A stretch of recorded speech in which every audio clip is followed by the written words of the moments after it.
Hi everyone. My name's Allie. I am here in Toronto and here today to tell you about my story about living with type 1 diabetes for over 30 years and being diagnosed with end-stage kidney failure as a result of diabetic kidney disease.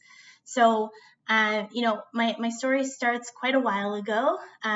It starts when I was 5 years old, and I didn't really know or appreciate at the time the gravity of type 1 diabetes and what it meant. I had always heard sort of anecdotally that there could be complications, but never really knew what that meant and what it meant for diabetes to take its toll on a person. But in November of 2018, I began to learn, what diabetic kidney disease could take from you and what diabetes could take from you. So here I am, working away, doing professional things, speaking with my hands a lot, and really living my life. I was 32 years old and had not a care in the world other than, of course, living with type 1 diabetes, but was really quite happy to be, flying across the country and speaking at events and having this big professional job. And really not knowing what was ahead of me. And what was ahead of me was a huge shock and a huge change to my life. And it started with my retina detaching from my eye and it having to be reattached at Toronto Western. And this was a fairly extensive surgery and one that is not particularly glamorous to look at as I'm looking at it now. I hope that you're all sitting very far away. But anyways, diabetes started to really show up. And in the midst of it showing up, it started to present signs of end-stage kidney failure, which for many people, and unfortunately, as it stands with kidney disease, it comes a little too late. You get the news a little too late. You get the news when there's no other options. And this is my beautiful swollen ankle. The pedicure don't mind it. But I was flying. I was 68 floors up, and I thought I just had swollen ankles. I am a woman and I retain water, but in fact I was dying and my organs were shutting down. And I was rushed. Shortly after this photo was taken to Mount Sinai and put in the resuscitation unit on the verge of a heart attack. And getting that news is challenging, and continuing to live your life despite getting news that you're in end-stage kidney failure is quite challenging. But here we are continuing to live life because this is what you must do. Life goes on, and there was a brief period of time in which I had sort of found out that things were not great, but I didn't know what that meant. And so I continued, of course, just to be myself and try and continue to reach all my goals professionally, personally. And then, of course, pandemic hits, and I'm told that I need to find an organ, a kidney. And so I do as you do. I go to LinkedIn to tell people my story. I posted a video of me crying on LinkedIn with all of my professional contacts. And later found out, of course, that I would end up going for a kidney and a pancreas transplant, which is a much more challenging surgery, much more rare. But the outcome of that is it cures both the end-stage kidney failure, diabetic kidney disease, as well as type 1 diabetes. So it is a bit of a hard run to get there, but the payoff is quite large. One of the things that I feel like I wasn't prepared for was the renal diet. It basically says you can't eat anything good. So no cheese, no sodium, no phosphorus, no potassium, anything good, just forget about it. So this was the snack that I would have. It was cucumbers with dill, which is horrible. It's awful. But it was my new reality. And this is, I think, slightly challenging. And the concept of a new reality is tough. One of the things, of course, that happens is you get put on this list. And this is a video of me being put on the list and being at number 1 on the list. The wait is long, and certainly I was on the list for over 2 years, which felt like forever. But there are people who are on the list for 7, 8 years, And that is a challenging thing. And in the face of what feels like your body shutting down and you witnessing yourself transforming for the worse, it is quite hard. And here are my friends doing cool things at 34 years old, having babies, buying houses, living their lives. And I was not doing that sort of thing. My mind was occupied with trying to stay alive. And it's certainly not glamorous, and it was not the life I pictured for myself.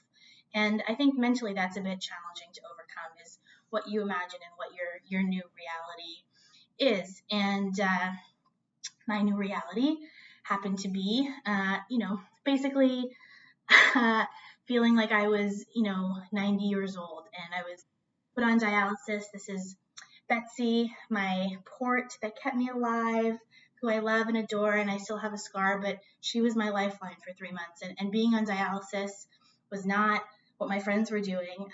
It was not cool. It was uncool, but it was my new reality. And this is what it is, I guess, as they say. And yeah, she kept me alive while I waited for a transplant. So, the call finally comes, and it's a big deal.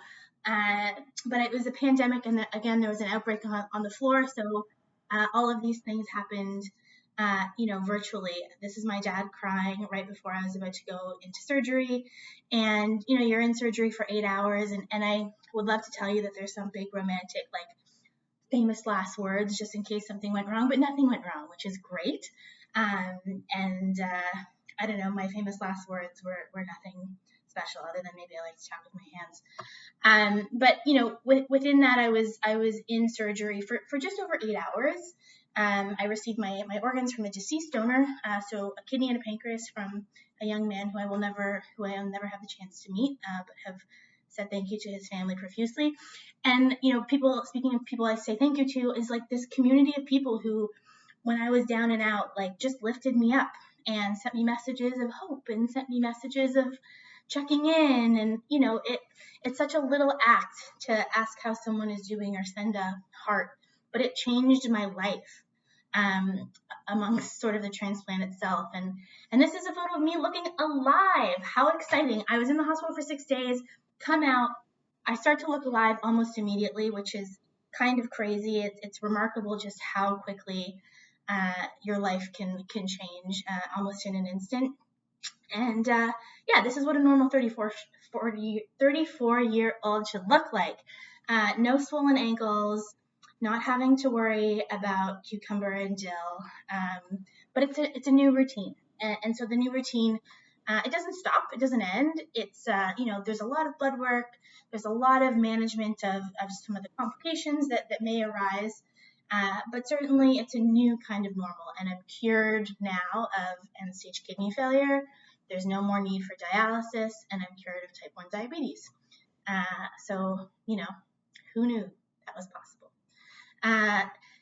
I guess the interesting thing about, being cured of diabetes this way and end-stage kidney failure this way is it's not the way you want to go about being cured. These are the medications I have to take every day, and it's a bit of a shortcut in many ways to a cure. And so that's why it's so important to me to be engaged with the foundation and have, contributions from an awareness perspective and talk to, the sugar and salt people about my experience so that I can help those that come after me, because certainly more will come after me. And it's so important that they have access to the resources and all that I had access to and more, so that they can successfully navigate end-stage kidney failure and be cured of diabetes too. This is me eating a hot dog. My favorite meal in all of the land is Costco, Diet Coke, hot dog, ketchup, mustard, sauerkraut, don't judge me, and French fries. And so this was just a big moment for me. My whole life, as I've mentioned, had changed, and it changes in a lot of ways. But one of the ways, of course, in which it changes is that you no longer need to be on the renal diet, and you have this sense of freedom from being cured of 2 chronic diseases that you've just never known. And so these 2 pictures symbolize a real journey for me. The one on the left-hand side is was taken when I was, just diagnosed, and the one on the right-hand side was taken 3 months after my surgery, which is when you're sort of considered out of the woods. And this picture was what I was focused on the whole time, not myself, but this idea that like I could retake this photo because I was going to get through everything. I was going to do dialysis. I was going to work. I was going to get through it. I was going to be able to like be arms up and say I did it. And I couldn't have done it without like the help of so many people.